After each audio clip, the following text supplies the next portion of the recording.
Hello friends, welcome to Telugu audio story. మీరు కనుక ఛానల్ని ఫస్ట్ టైం చూస్తున్నట్లయితే ఛానల్ సబ్స్క్రైబ్ చేయండి, లైక్ చేయండి. అలాగే ఈ స్టోరీపై మీ వాల్యుబుల్ ఒపీనియన్ని కమెంట్ రూపంలో తెలియజేయండి. ఇక కథలోకి వెళ్దామా? చెల్లి నీవెవరో పార్ట్ 42 చూసే ముందు పార్ట్ 41 చూడండి. లింక్ డిస్క్రిప్షన్లో ఇవ్వడం జరిగింది. రానా డ్రెస్సింగ్ రూమ్లోనే డ్రెస్ చేంజ్ చేసుకుంటూ మిర్రర్ ముందు నిలబడి తన హెయిర్ సెట్ చేసుకుంటున్న రానాతో, చైత్ర పర్సనల్స్లో నువ్వు ఓవర్ పోతున్నావు, నీకు వద్దు అనుకుంటే కొంచెం లిమిట్స్లో ఉండు అని చివరి మాటగా చెప్పి ఎటువంటి రెస్పాన్స్ లేని రానా రియాక్షన్కి విసుగ్గా చైత్ర పాత ఇంటికి స్టార్ట్ అయ్యాడు ఉదయ్. లక్కీకి ఉప్పు మిరపకాయతో గట్టిగా దిష్టి తీసి రూమ్కి తీసుకువెళ్ళిన చైత్ర వాడికి స్నానం చేయించి తను కూడా బాత్ ఫినిష్ చేసుకొని హోంవర్క్ చేస్తూ ఉండగా ప్యాక్ చేసిన చైత్ర థింగ్స్ తన రూమ్కి చేరాయి. మీ బట్టలు ఇంకా ముఖ్యమైనవి అని చెప్పారమ్మా అంటూ వర్కర్స్ అన్నీ తీసుకొచ్చి పెడుతూ ఉంటే అది రానా పని అని అర్థం చేసుకోవడానికి ఎంతో టైం పట్టలేదు చైత్రకు. అమ్మా, మనం మన ఇంటికి వెళ్ళమా, ఇక్కడే ఉండిపోతామా అని వాటన్నిటినీ చూస్తూనే లక్కీ తన డౌట్ ఎక్స్ప్రెస్ చేశాడు. లేదు నాన్న, స్విట్జర్లాండ్ టూర్ పోవాలి కదా, దానికోసమని ఇవన్నీ ఇక్కడికి తెప్పించాను. ఇక్కడ వర్క్ అయిపోగానే మనం మన ఇంటికి వెళ్ళిపోదాం అని లక్కీని కన్విన్స్ చేసి వాడికి హోంవర్క్ చేయమని ఇచ్చి ఫోన్ తీసుకుని బయటకు వెళ్ళింది ఉదయ్కి కాల్ చేయడానికి. చైత్ర నెక్స్ట్ డే కూడా కంప్లీట్గా రానా కామెండింగ్లోనే గడిచిపోయింది. తనతో ఆడుకుంటూ తన ఇష్టానికి ఆడిస్తున్న రానాకు అవకాశం ఇవ్వకూడదు అనుకున్న చైత్ర లక్కీ విషయంలో చాలా సీరియస్గా స్టాండ్ తీసుకుంది. మార్నింగ్ టు ఈవినింగ్ రానాకు అస్సలు లక్కీని కలిసే ఛాన్స్ కూడా ఇవ్వకుండా మొత్తం తానే మేనేజ్ చేసుకుంటూ స్కూల్ నుండి కూడా తనే ఇంటికి తీసుకొచ్చింది. డిన్నర్ టైంకి లక్కీని తీసుకుని కిందకు వచ్చిన చైత్రకు రానాతో పాటు నేహ, రుద్రాణి ఇద్దరు కూడా కనిపించడంతో వెళ్ళాలా వద్దా అని ఆలోచిస్తూనే నిలబడిపోయింది. లైట్ వెయిట్ ప్లెయిన్ బ్లాక్ శారీలో అప్పుడు విరిసిన తెల్ల కలువలా చాలా ఫెయిర్గా ఉన్న చైత్రను ఒక్క చూపుతోనే చూసిన రానా కళ్ళు కొన్ని సెకండ్స్ తన మీదే నిలిచాయి, ఎటు కదలకుండా. వివేక్ గురించి మాట్లాడాలి అని నేహ రుద్రాణిని డెవిల్ బేబీ కిందకు పిలిపించాడు. దాని ఎఫెక్టే ఏమో నేహ ఫేస్ డల్గా ఉంది. బట్ చైత్ర ఉనికి తెలియడంతోనే చిటపటలాడుతున్న రుద్రాణి ఫేస్కి వెనక్కి వెళ్ళిపోవడమే బెటర్ అనిపించింది చైత్రకు. చెప్పకుండానే ఆ చిన్ని మనసుకు తల్లి మనోగతం అర్థమైనట్టు, అమ్మా నేను టీవీ చూస్తాను కదా, నాకు టీవీ పెట్టు అని వెనక్కి లాగుతూ ఉంటే, రేపు మార్నింగ్ 3:30కే ఫ్లైట్ అని గుర్తు చేసిన రానా మాటకు ఎర్లీగా పడుకుంటేనే మనం ఎర్లీగా ఎయిర్పోర్ట్ రీచ్ అవ్వగలం అని లక్కీకి చెప్పి, ఇప్పుడు టీవీ వద్దు నాన్న అంటూ సీరియస్గా గుచ్చి గుచ్చి చూస్తున్న రానా చూపులకి ఇక తప్పదని డైనింగ్ టేబుల్ దగ్గరికి వచ్చింది చైత్ర. రానా పిల్లాడి కోసం చైత్రకు ఇంపార్టెన్స్ ఇస్తున్నాడని ఉబ్బిపోయి దిబ్బరొట్టె మొహాన్ని అక్కస్తో పక్కకు తిప్పుకున్న రుద్రాణి నిండిగా తిండి పేర్చుకున్న ప్లేట్ని కుమ్మె పనిలో పడింది. అన్నయ్య దగ్గర నుండి నాకు ఎటువంటి ఇన్ఫర్మేషన్ లేదు బావా, ఒకవేళ కాల్ చేస్తే చెప్తాను అని ముక్తసరిగా రానాకు ఆన్సర్ ఇచ్చి, నాకు హెడేక్గా ఉందమ్మా, ఆకలి వేయడం లేదు, పడుకుంటాను అంటూ లేచి వెళ్ళిపోయింది నేహ. చైత్ర ముందు బుడ్డిగడికి కావలసిన ప్లేట్లు అన్నీ పెట్టించి నెక్స్ట్ తన కోసమే వెయిట్ చేస్తున్న రానాకు సర్వ్ చేస్తూ ఉంటే చూడలేక కుళ్ళుకుంటూ ఉంది రుద్రాణి. రానాకు వడ్డించి లక్కీ పక్కనే కూర్చొని తనకు కూడా వడ్డించుకుని తినడం స్టార్ట్ చేసింది చైత్ర. రానా అని సాగదీస్తూ నెమ్మదిగా పిలిచిన రుద్రాణి వైపు తల తిప్పాడు రానా. అదేరా, నేను అడిగితే అంత బాగా చూసుకుంటాడని అంటుంది నేహ. వచ్చేవన్నీ మంచి రోజులేనట, మీ ఇద్దరి పెళ్లి గురించి అన్నయ్యతో ఓసారి మాట్లాడనా అని చిన్న గొంతుకతో ఒక్కో మాట ఆచితూచి అడిగిన రుద్రాణి కళ్ళు చైత్ర మీదే ఉండడం రానా కళ్ళను దాటిపోలేదు. నువ్వు చేయాల్సింది నువ్వు చేసావు కదా అత్త అని రానా సూటిగా చెప్తూ ఉంటే తడబడిన రుద్రానికి కంగారు ముంచుకొచ్చింది పొలమారి. కొంపదీసి వీడికంతా తెలిసిపోయిందా, నేనే నేహను గదిలోకి పంపానని వీడికి తెలిస్తే నా ఫోటోకి దండేసి దీపం పెట్టేస్తాడు అని లోలోనే టెన్షన్ పడుతున్న రుద్రాణి మొహం అంతా జెట్ స్పీడ్లో చెమటలు పుట్టుకొచ్చాయి. ఎందుకత్తా అంత టెన్షన్ పడుతున్నావు, ముందు వాటర్ తీసుకో, లేదంటే ఆ పెద్ద మనిషి పక్క రూమ్లోనే నీకు కూడా బెడ్ రెడీ చేయాల్సి ఉంటుంది అని మెయిడ్ని చూశాడు రానా. డైనింగ్ టేబుల్కి దూరంగా ఉన్న మెయిడ్ వెంటనే వచ్చి వాటర్ తీసుకోండి మేడం అని అందివ్వడంతో గడగడ గ్లాసు నీళ్లు ఖాళీ చేసింది రుద్రాణి. ఆడపిల్లను కన్నాక ఆ మాత్రం టెన్షన్ లేకుండా ఎలా ఉంటుంది రాణా అని తన టెన్షన్ కవర్ చేసుకుంటూ తెగులు పట్టిన కోడిలా అప్పటికప్పుడు ఫేస్ నీరసంగా మార్చేసి దాని పెళ్ళి కూడా చూడాలని నా కోరికరా, అంతా నీ చేతిలోనే ఉంది, ఏమంటావు అని అడిగింది. రాణ మీద ఆశగా కళ్ళు నిలిపి, చెప్పాగా అత్త, నువ్వు చేయాల్సింది నువ్వు చేసావు, దాని రెస్పాన్సిబిలిటీ ఇప్పుడు నాది, నేను చేయాల్సింది చేస్తాను. నువ్వు టెన్షన్తో బకెట్ తనేసి మామ దగ్గరికి పోకుండా ప్రశాంతంగా తడిగుడ్డు వేసుకొని పడుకో. దాని పెళ్లి చూడడమే కాదు, దానికి పుట్టే పిల్లలు కూడా చూస్తావు అని తినడం కంప్లీట్ కావడంతో హ్యాండ్ వాష్కి వెళ్ళాడు రాణా. పెళ్ళి మాత్రమే కాకుండా పిల్లల దాకా పాజిటివ్గా వచ్చిన రాణా ఆన్సర్తో రుద్రాణి ఆంటీ రెక్కలు తగిలించుకొని కోట్ల ఆశతో తన కూతురి ఫ్యూచర్ గురించి డ్రీమ్స్లో ఎగురుతూ ఉండగానే హ్యాండ్ వాష్ చేసుకొని రిటర్న్ వచ్చాడు రాణా. మెరుస్తున్న కళ్ళతో కోట్లకు వారసుడైన రాణాను తనకు కాబోయే అల్లుడిగా ఆశగా చూస్తోంది రుద్రాణి. పీల్ తీసిన యాపిల్ పీసెస్, నేతిలో వేయించిన కాజు, బాదం యాడ్ చేసిన కర్డ్ రైస్ తింటూ ఉన్నాడు లక్కీ. వాడికి ఏం కావాలో ఎలా కావాలో ముందుగానే అన్నీ చెప్పి ప్రిపేర్ చేయించుకుంటుంది చైత్ర. కర్డ్ రైస్ తింటున్నావా అంటూ లక్కీ మీదకి బెండ్ అయిన రాణా సైలెంట్గా చైత్ర చీర కొంగుకి తన హ్యాండ్స్ తుడుచుకుంటూ ఉంటే షాక్ కొట్టిన చైత్ర బిగుసుకుపోయింది. రాణకు ఆన్సర్ చేయడం ఇష్టం లేక కోపంగా తన వైపు ఒకసారి చూసి తల తిప్పేసిన లక్కీ ముందుకి బెండ్ అయ్యాడు. రాణ చేస్తున్న పనికి గుడ్లప్పగించి తనని చూస్తున్న చైత్రకు ఐ కాంటాక్ట్ మిస్ అవ్వకుండా, బ్లాక్ శారీ నా కోసమేనా అని తనకు మాత్రమే వినబడేలా అడిగేసరికి ఉలిక్కిపడి తనను తాను చూసుకుంది. పర్టికులర్గా సెలెక్ట్ చేసుకోకపోయినా తన ఒంటి మీద ఉన్న బ్లాక్ శారీ 3 days బ్యాక్ రాణ కట్టుకోమని చెప్పిందని గుర్తొచ్చి, ఈ డెవిల్కి ఇలా దొరికిపోయానేంటి భగవంతుడా అనుకుంటూ గట్టిగా కళ్ళు మూసుకుంది. గుడ్ నైట్ లక్కీ, ఎర్లీగా పడుకో, లేదంటే ఫ్లైట్ మిస్ అవుతాం అని ముందుకు బెండ్ అయ్యి లక్కీ హెడ్ మీద కిస్ చేసి చైత్ర షోల్డర్ తట్టి తన కళ్ళు తెరిచి చూస్తూ ఉంటే, నీకు కూడా సేమ్ అని చెప్పి హుషారుగా వెళ్తున్న రాణాను బెదురు కళ్ళతో వీడు ఏదో ప్లాన్ వేశాడు అనుకుంటూ భయంగా చూస్తూ ఉంది చైత్ర. అదంతా చూస్తున్న రుద్రాణి కడుపు మండిపోతూ ఉంది. రాణ ముందు నోరు తెరవలేక లోపలే చైత్ర మీద ద్వేషంతో రగిలిపోతూ, దీని అందంతో మాయ చేసి నా మేనల్లుడిని వలలో వేసుకోవడానికి చూస్తోంది అని డిసైడ్ అయిన రుద్రాణి వెంటనే చైత్రను ఇంటి నుండి తరిమేయాలని ఆ క్షణమే బలంగా ఫిక్స్ అయింది. హ్యాండ్ వాష్ చేసుకోవడానికి వెళ్ళిన చైత్రకు అడ్డుపడి నిలబడిన రుద్రాణిని తప్పుకొని పక్క నుండి వెళ్ళడానికి చూసింది చైత్ర. మా వాడిచ్చిన చనువుతో నీ కళ్ళకి నేను కనబట్టం లేదా అని అంది కడుపు మంటతో.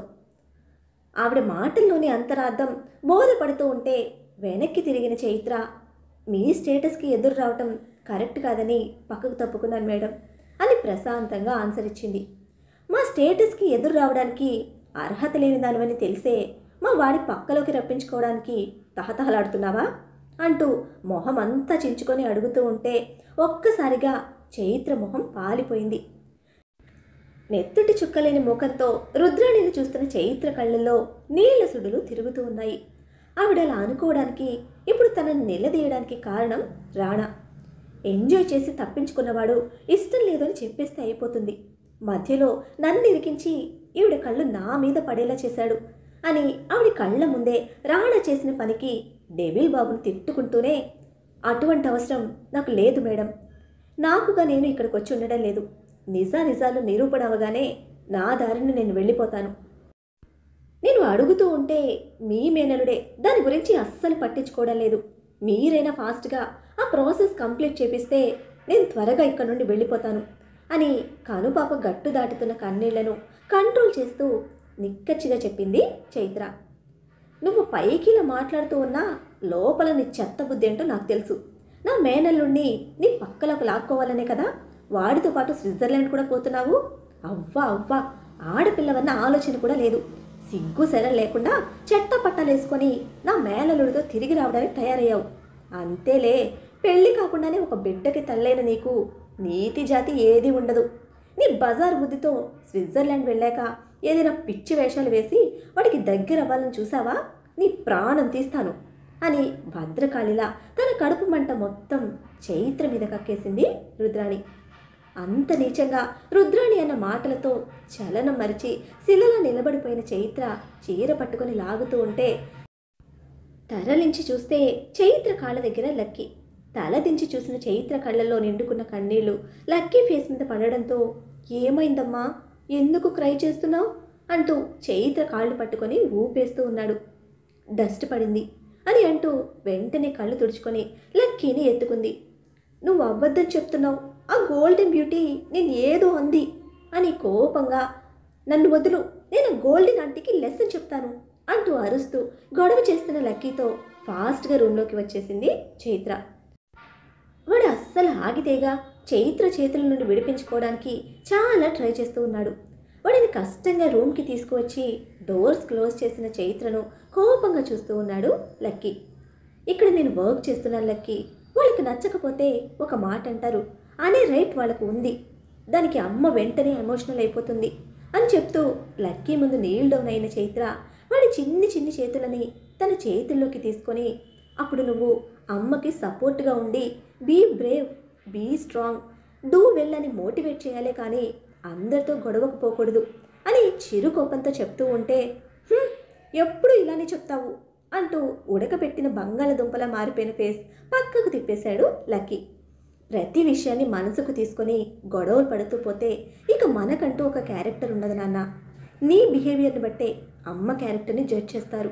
చెప్పు, ఈ ఇంట్లో ఉన్నంతకాలం నువ్వు అమ్మకి సపోర్ట్గా ఉంటావా, లేదు అంటే ప్రతి చిన్న విషయానికి రియాక్ట్ అవుతూ అమ్మని బాధ పెడతావా అని మార్దవంగా అడుగుతూ ఉంటే గట్టిగా చైత్ర మెడ చుట్టేసి తన ఒడిలోకి దూరిపోయాడు లక్కీ.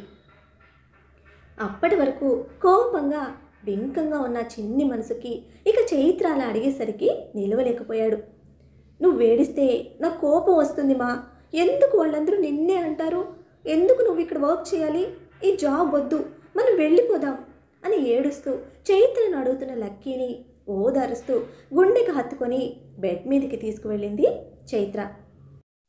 చైత్ర కోసం అప్పటికే బ్యాక్ డోర్ దగ్గరికి వచ్చిన రాణా లోపల నుండి వినవస్తూ ఉన్న లక్కీ అరుపులకు ఆగిపోయి లైట్గా డోర్ ఓపెన్ చేసి వాళ్ళ డిస్కషన్ మొత్తం వింటూ అక్కడే నిలబడిపోయాడు. తను పైకి వచ్చేశాక ఇంకా అక్కడున్నది ఎవరు, రుద్రాణి మాత్రమే. అంటే తనే ఏదో అనకూడనమాట అనే అంది, అందుకే ఇది ఇంత ఫీల్ అవుతోంది, వాడు అంత కోపంగా ఉన్నాడు అని సెన్స్ చేసిన రాణా డోర్ క్లోజ్ చేసి తన రూమ్కి వెళ్ళి dining hall CC footage check చేశాడు. నోటికి వచ్చినట్టు రుద్రాన్ని పేలవడం, బొమ్మలా నిలబడిపోయిన చైత్ర కళ్ళలో నుండి కట్టలు తెంచుకుని జారుతున్న కన్నీళ్లు, లక్కీ గొడవ అంతా చూసి ల్యాప్టాప్ క్లోజ్ చేసిన రాణా ఫింగర్స్తో కణతలు రబ్ చేసుకుంటూ వెనక్కి వాలిపోయాడు. కళ్ళు మూసుకుని ఉన్న రాణా సీరియస్గా సుదీర్ఘమైన ఆలోచనలో ఉన్నాడు. అతని ఆలోచనలు బ్రేక్ చేస్తూ వచ్చిన ఫోన్ను ఒక చేతిలోకి తీసుకొని స్క్రీన్ మీద కనిపిస్తున్న లాయర్ నెంబర్కి వెంటనే ఆన్సర్ చేసి చెప్పండి అన్నాడు గాంభీర్యమైన గొంతుతో. మీరు ఒకరి డీటెయిల్స్ ఇచ్చారు కదా సార్ అని గుర్తు చేసి, ఆ ఫుల్ రిపోర్ట్ ఇప్పుడు నా దగ్గర ఉంది సార్ అంటూ వివరంగా చెప్పిన లాయర్ ఇన్ఫర్మేషన్తో రాణా కళ్ళు ఎర్రబడ్డాయి. అంత పర్ఫెక్ట్గా ఉంది కదా అని మళ్ళీ ప్రశ్నించాడు రాణా. అక్కడికి ఏదో చిన్న అనుమానం తనలోన తోలుస్తూ ఉంటే 100% సార్ అని పూర్తి కాన్ఫిడెన్స్తో లాయర్ చెప్పిన దానికి ఓకే అని కాల్ కట్ చేసి ఫోన్ బెడ్ మీద పడేసిన రాణా సిగార్ బాక్స్ లైటర్తో బాల్కనీలోకి నిలిచాడు. ఎర్లీ మార్నింగ్ చాలని కలత నిద్ర. కష్టంగా కళ్ళు తెరిచిన చైత్రకు తన రూమ్లో బెడ్ ఎదురుగా సోఫాలో కనిపించాడు రాణా. ఉలిక్కి పడుతూ గుండె మీద తట్టుకుంటూ, ఏం చేస్తున్నారు ఇక్కడ అంది కంగారుగా.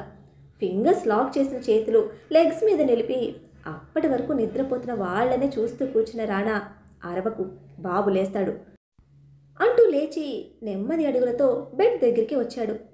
మీకు ఎవ్రీడే నా రూల్లో ఏంటి పని అంటూ ముఖం చిరాగ్గా పెట్టింది చైత్ర. తన ఫేస్కి ఇరిటేట్ అవుతూ, మార్నింగ్ నేను నీ డర్టీ ఫేస్తో నా మూడ్ చెడదొబ్బుకోను, నేను కాసేపు నా కొడుకు పక్కన పడుకుంటాను, డిస్టర్బ్ చేయకుండా పోయి నీ వర్క్ ఫినిష్ చేసుకొని మా ఇద్దరికి డ్రెస్ తీ అని ఆర్డర్ వేసిన డెవిల్ బాబు డీప్ స్లీప్లో ఉన్న లక్కీని లైట్గా హగ్తో ర్యాప్ చేసుకొని పడుకున్నాడు. నా కొడుకు అన్న రాణాని నమిలి మింగేసేలా చూస్తున్నా నిద్రపోతున్న బిజ్జిగాడిని డిస్టర్బ్ చేయకూడదని పైకి తిట్టలేని తిట్టులన్నీ లోపల తిట్టేసుకుంటూ విసవిసా వెళ్ళిపోయింది చైత్ర. తను ఫ్రెష్ అయ్యి రాణా కోసం కూడా డ్రెస్ తీసి తిరిగి వచ్చిన చైత్ర బాబుని చూస్తూ కళ్ళు తెరిచే ఉండిపోయిన రాణాను భయంగా చూస్తూనే బెడ్ దగ్గరికి వచ్చింది. నిద్రపోతున్న లక్కీ బుగ్గ మీద ఉన్న చిట్టి డింపుల్ని ఫింగర్తో తడుముతూ ఉన్నాడు రాణా. బెడ్ దగ్గరికి వచ్చిన తనని కళ్ళు తిప్పి చూడకుండానే బాబుని నిద్రలేపకు, ఇలానే తీసుకువెళ్దాం అని లక్కీ డింపుల్ మీద కిస్ చేస్తే స్లోగా లేచి కూర్చున్నాడు రాణా.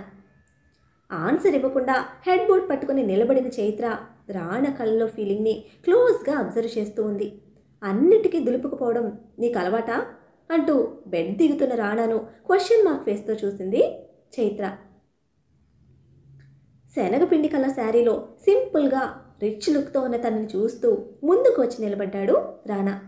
రాణా క్లోజ్గా రావడంతో మీ డ్రెస్ తీశాను సార్, వెళ్ళి ఫ్రెష్ అవ్వండి అని మొహమాటంగా ముక్తాయించింది చైత్ర. నా దగ్గర నటించకు, కాలిందో కింద పడేసి తొక్కేస్తా, చచ్చూరుకుంటావు అంటూనే హెడ్ బోర్డ్ సైడ్కి అతుక్కుపోయిన చైత్ర షోల్డర్ దగ్గరికి తన చేతులు చేర్చి తనకు టచ్ అవ్వకుండా నిల్చున్నాడు రాణా. ఏం చేస్తున్నారు అంటూ తనని లాక్ చేస్తున్న హ్యాండ్స్ని షోల్డర్స్తో తోస్తూ వదలండి అంది ముఖం కందగడ్డలా మార్చేసి. నీకు డింపుల్ లేదు, మరి వాడిక డింపుల్ ఎక్కడి నుంచి వచ్చింది అని తన టెన్షన్తో సంబంధం లేకుండా అడిగిన రాణా ప్రశ్నకు కళ్ళు ముడిచింది చైత్ర. చైత్ర ఎక్స్ప్రెషన్కి రిలాక్స్గా లిప్స్ వైట్ చేసి ఐ థింక్ విత్తనం వేసిన వాడి జీన్స్ అనుకుంటా అని క్యూట్గా చబ్బీగా ఉండేవాడి ఫేస్ కట్కి ఆ డింపుల్ చాలా అట్రాక్టివ్గా ఉంటుంది అన్నాడు చాలా అంటే చాలా స్మూత్ అండ్ కనెక్టివ్ వాయిస్తో. రాణా అంత ఇష్టంగా లక్కీ ఫీచర్స్ని వర్ణిస్తూ ఉంటే ముఖం వికారంగా పెట్టి నా కొడుక్కి దిష్టి పెట్టకండి అంది కరుకైన గొంతుతో. మోస్ట్ అట్రాక్టబుల్ పీస్ వాడు, నువ్వు ఇలా ఫీల్ అయితే డైలీ వాడికి దిష్టి తీసుకో, నన్ను మాత్రం కంట్రోల్ చేయాలని చూడకు, తోలు తీస్తా అని చురుగ్గా వార్నింగ్తో పాటు చైత్ర డిప్ప మీద తన హెడ్తో డాష్ ఇచ్చి మిడిగుడ్లతో కోపంగా చూస్తున్న చైత్రను వీపు రుద్దుతావా అని అడిగాడు. అదిరిపాటుతో కళ్ళు పెద్దవి చేసి షాక్ కొట్టిన దానిలా ఏమడుతున్నారు సార్ అంటూ కొయ్యబారి క్వశ్చన్ వేసింది చైత్ర. ఎర్లీ మార్నింగ్ కావడంతో హెడ్ బాత్ చేయలేదు తను. టైట్గా టై చేసిన చైత్ర హెయిర్ను ఒక చేతిని వెనుకకు పోనిచ్చి ఫ్రీ చేస్తూనే నెక్ మీద తెలుస్తున్న చైత్ర బాడీ ఫ్రాగ్రెన్స్ స్టేబుల్గా బ్రీత్ చేస్తూ క్వశ్చన్స్ చేయడం తప్ప దేనికి క్లారిటీ ఉండదే నీ దగ్గర, సెక్సీగా ఉంటే సరిపోదు, దాన్ని ఎంజాయ్ చేయడం కూడా తెలియాలి అని హెయిర్ నుంచి తీసిన ప్లక్కర్ తన చేతిలో పెట్టి కప్పలా నోరు తెరిచిన చైత్ర చెంప మీద చిన్న స్లాప్ ఇచ్చి వెళ్ళిపోతున్న రాణాను చూస్తూ ఉండిపోయిన చైత్ర గుండె 100 దాటి పరిగెడుతూ ఉంది. వీడు నన్ను తిట్టాడా, పొగిడాడా, వార్నింగ్ ఇచ్చాడా, లేదంటే రిక్వెస్ట్ చేశాడా, ఏదో అడిగాడు, అదేదో అర్థమయ్యేలోపే ఇంకేదో చేసేసి నన్ను టెన్షన్లో పెట్టిపోతున్నాడు. వీడి మెంటల్తో నా మైండ్ చెడదొబ్బుతున్నాడు, మళ్ళీ నన్నే బెదిరిస్తున్నాడు అని పిడికిలి బిగించిన చైత్ర బేబీకి చేతిలో ప్లక్కర్ గుచ్చుకోవడంతో దాన్ని అయోమయంగా చూస్తూ చేతిని వెనక్కి పెట్టి ఫ్రీగా ఉన్న హెయిర్ని తడుముకుంది. అది ఎప్పుడు ఫ్రీ అయిందో డెవిల్ బాబు క్లోజ్గా వచ్చిన టెన్షన్లో అస్సలు గమనించనే లేదు. ఛా, నా హెడ్ రాత ఏంటి ఇలా తగలడింది, ఏదో అనుకుంటే ఇంకేదో అవుతోంది అని ప్లక్కర్ విసిరి కొట్టి చిరాగ్గా బెడ్ మీద కూలబడింది.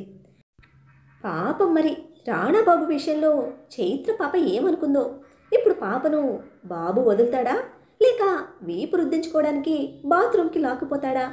రాణాతో నేహ పెళ్ళి అని పెంచుకుంటున్న ఆశలకు రాణా ఎలా చెక్ పెడతాడు? నేహ పెళ్ళి తను ప్రేమించిన వాడితో జరుగుతుందా? తెలుసుకోవాలంటే నెక్స్ట్ ఎపిసోడ్ని ఫాలో చేయండి.